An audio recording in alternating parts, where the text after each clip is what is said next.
got the hook. Come here, Tom. I need you to fix this here window.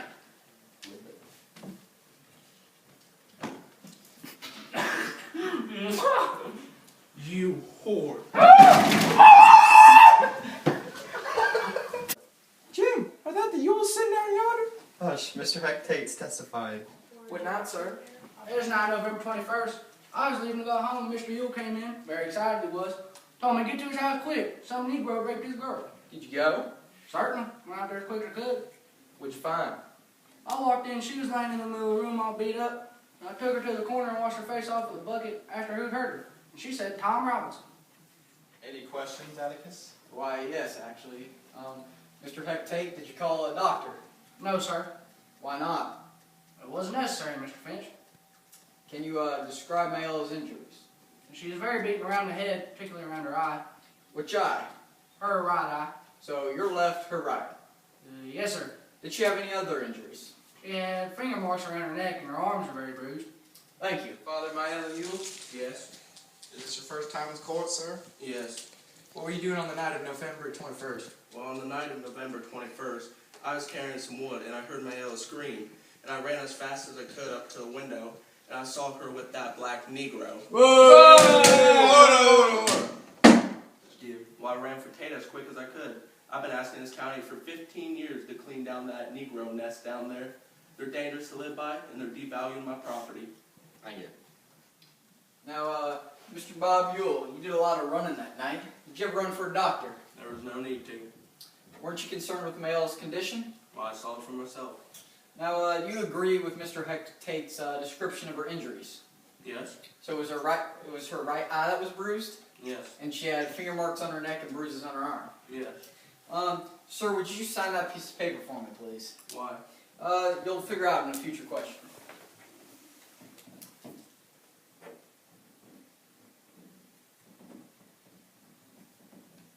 So we can all see that Mr. Bob Yule is left-handed, correct? You're not ambidextrous. Yes. All right, Miss Mayella. How old are you? 19, sir. How many siblings do you have? 7. And you're the oldest of all your siblings, correct? Yes, sir. How long ago did your mother die? I don't know, sir. Did you ever go to school? 2 or 3 years, sir. Do you have any friends? Are you making fun of me? No, I'm not. Would you say your father loves you? He's tolerable. Well, except when he's drunk. Now, Miss Mayella, did your pa ever hit you? He never laid a paw on me, sir. So, you know, Mr. Tom Robinson, correct? Yes, sir. Was that the first time you ever asked him to come inside? Yes, sir. So he never did any odd jobs for you before that? No, sir. So, and can you describe to me what happened? I don't remember, sir. You don't remember anything that... No, sir. So, according to the other witnesses, they said that he was behind you. You don't remember that? No, sir. I just remember him attacking me, and I saw my paw run into the window. So he hit you with his left hand, correct? Yes, sir. Now, Miss Mayella, can you identify the man that took advantage of you? Right there, sir. Tom Robinson, would you please stand up? Now you say he hit you with his left hand, correct? Yes, sir. Tom, would you catch this with your right hand, please? Tom, can you catch this with your left hand? I can't, sir. Why not? I got it caught off in a cotton gin when I... Now, Mr. Tom Robinson, did you know Miss Mayella? Yes, sir. I passed her house and went to the field every day. Who'd you work for? Mr. Diaz. And, did you ever do any jobs for Miss Mayella? Yeah, just some chores around the house.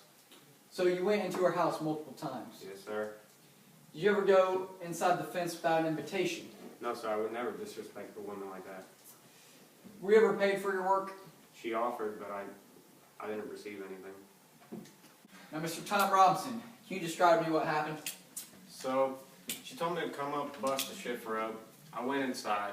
I didn't see the children around, and then I asked her about the children. She told me she gave money to them to go buy ice cream. And I said that was a very nice thing of her to do. So I went and got on the steps of the stool, went to bust up the shift rope, and then all of a sudden she was all over me. What'd she do? She started kissing me. She kissed you. Was it violent? No. Did you resist? No, sir, but I didn't push. Now, what happened after that? Bobby saw us and started yelling at her and calling her a whore. What'd you do then? I ran.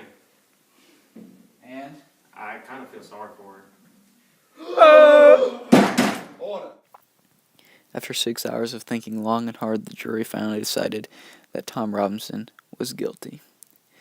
Atticus knew that he made the jury and the community of Maycomb really think about whether Tom Robinson was guilty or not. Atticus was hopeful for an appeal, but Tom, not as much. The black community was proud of Atticus and sent him gift baskets. The police took Tom Robinson to prison, and as soon as he got there, he tried to escape by jumping the fence. His arm did not allow him to jump the fence, and he was shot 17 times and was killed. Tom Robinson's death was only big news in Maycomb for a couple days. It eventually passed over, but Bob Ewell kept threatening Atticus and his family. Nobody took the threat seriously. But one night, Bob Ewell finally acted. Stop, do you hear that? Probably Cecil Jacobs. Cecil Jacobs is a fat hen! Come out!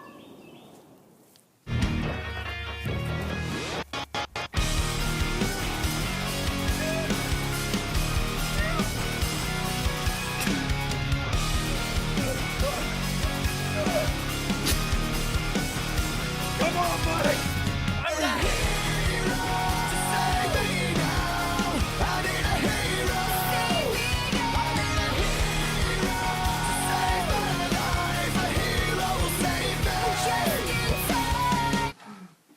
Jim, are you alright? You alright? I'll probably wake up soon.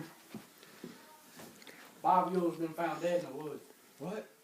Scout, how did Jim get here? It was some man, I couldn't quite see his face. It was him! Boo Radley! Atticus had thought that Jim killed Bob, so he was preparing to go to his office to get papers ready for the court trial. Heck Tate disagreed and said that Bob Ewell fell on his knife. It took Atticus time to agree with him, but he reluctantly did. Atticus was then worried about finding sufficient evidence to prove this, but Heck Tate didn't want it to go to court. He said, "Let the dead bury the dead, because taking Boo Radley to court would be like killing a mockingbird." He said you couldn't possibly think of taking someone so socially undeveloped and putting them into the limelight all of a sudden without there being serious consequences for that person.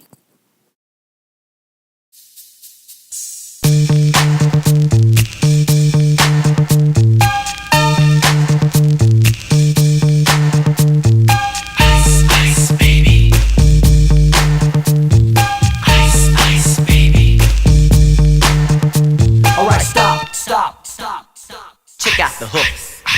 Alright, stop. Alright, stop. Alright, stop. Alright, stop. Collaborate and listen. Ice is back with a brand new invention. Something grabs a hold of me tightly, flow like a harpoon daily and nightly. Will it ever stop? Yo, I don't know. Turn off the lights, and I'll glow. To the extreme, I rock a mic like a vandal. Light up a stage and wax a chump like a candle. Dance, rush a speaker that booms, killing your brain like a poisonous mushroom. Deadly, when I play a dope melody. Anything less than the best is a felony. Love it or leave it, you better gain weight. Better hit the bullseye, the kid don't play. If there was a problem, yo, I'll solve it. Check out the hook while my DJ revolves it. Ice, ice, baby. Vanilla. Ice, ice, baby. Vanilla. Ice, ice, baby. Vanilla. Ice, ice, baby. Vanilla. Now that the party is jumping, with the bass kicked in and the Vegas are pumping. Quick to the point, no faking. Cooking MCs like a pound of bacon. Burning them, if you're not quick and nimble. I go crazy when I hear a cymbal and a hi-hat with a souped up tempo. I'm on a roll, time to go solo. Rolling in my 5.0 with my rag top down so my hair can blow. Girlies on standby, waving just a